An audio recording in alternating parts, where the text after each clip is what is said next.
NCIB times ಮೀಡಿಯಾಗೆ ಸ್ವಾಗತ. ನಾನು ದರ್ಶನ್ ಹುಣಸೂರು. ನಾನು ಭ್ರಷ್ಟ ಅಲ್ಲ, ಪ್ರಾಮಾಣಿಕ ಅಂತ ಹೇಳಿ ಬಿಕ್ಕಿ ಅತ್ತ ಅರವಿಂದ್ ಕೇಜ್ರಿವಾಲ್. ದೆಹಲಿ ಅಬಕಾರಿ ನೀತಿ ಪ್ರಕರಣದಲ್ಲಿ ಮಾಜಿ ಮುಖ್ಯಮಂತ್ರಿ ಅರವಿಂದ್ ಕೇಜ್ರಿವಾಲ್ ಮತ್ತು ಮಾಜಿ ಉಪಮುಖ್ಯಮಂತ್ರಿ ಮನೀಶ್ ಸಿಸೋಡಿಯಾ ಅವರನ್ನ ನ್ಯಾಯಾಲಯ ಖುಲಾಸೆಗೊಳಿಸಿದೆ. ನ್ಯಾಯಾಲಯದ ಆವರಣದಲ್ಲಿ ಮಾಧ್ಯಮಗಳ ಎದುರು ಮಾತನಾಡುತ್ತಾ ಅವರು ಬಿಕ್ಕಿ ಅತ್ತರು. ನಾನು ಭ್ರಷ್ಟ ಅಲ್ಲ, ನಾನು ಮತ್ತು ಸಿಸೋಡಿಯಾ ಪ್ರಾಮಾಣಿಕರು ಅಂತ ಹೇಳಿ ನ್ಯಾಯಾಲಯ ಹೇಳಿದೆ ಎಂದು ಕೇಜ್ರಿವಾಲ್ ಅಳುತ್ತಾ ನಿಂತ್ಕೊಂಡ್ರು. ಮಾಧ್ಯಮ ಪ್ರತಿನಿಧಿಗಳ ಬಳಿಯಲ್ಲಿ ಮಾತು ಆರಂಭಿಸುವ ಮುನ್ನ ಅವರಿಗೆ ದುಃಖ ಉಮ್ಮಳಿಸಿ ಬಂತು. ಬಿಕ್ಕಿ ಅತ್ತ ಅವರನ್ನ ಸಿಸೋಡಿಯಾ ಸಂತೈಸಿದ್ರು.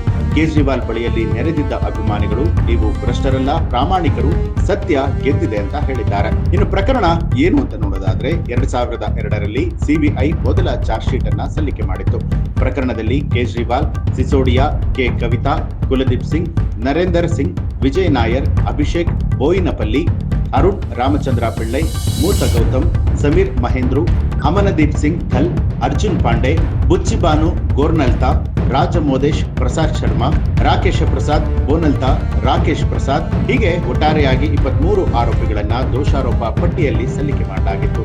ರಾಯತ್, ಅರವಿಂದ್ ಕುಮಾರ್ ಸಿಂಗ್, ದುರ್ಗೇಶ್ ಪಾಠಕ್, ಅಮಿತ್ ಅರೋರಾ, ವಿನೋದ್ ಚೌಹಾಣ್, ಆಶಿಷ್ ಮಾಥೂರ್ ಮತ್ತು ಪಿ ಶರತ್ ಚಂದ್ರ ರೆಡ್ಡಿ ಹೆಸರು ತಳುಕು ಹಾಕಿಕೊಂಡಿತ್ತು.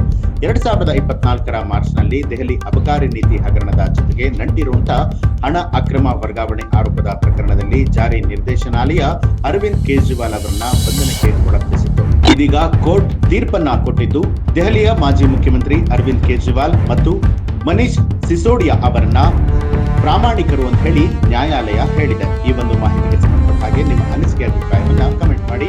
ಹಾಗೆ ನೀವು ಕೂಡ ನಮ್ಮ ಚಾನೆಲ್ ಅನ್ನ ಸಬ್ಸ್ಕ್ರೈಬ್ ಮಾಡಿಲ್ಲ ಅನ್ನುವಂಥದ್ದಾದ್ರೆ ಈಗಲೇ ಸಬ್ಸ್ಕ್ರೈಬ್ ಮಾಡಿ, ಬೆಲ್ ಐಕಾನ್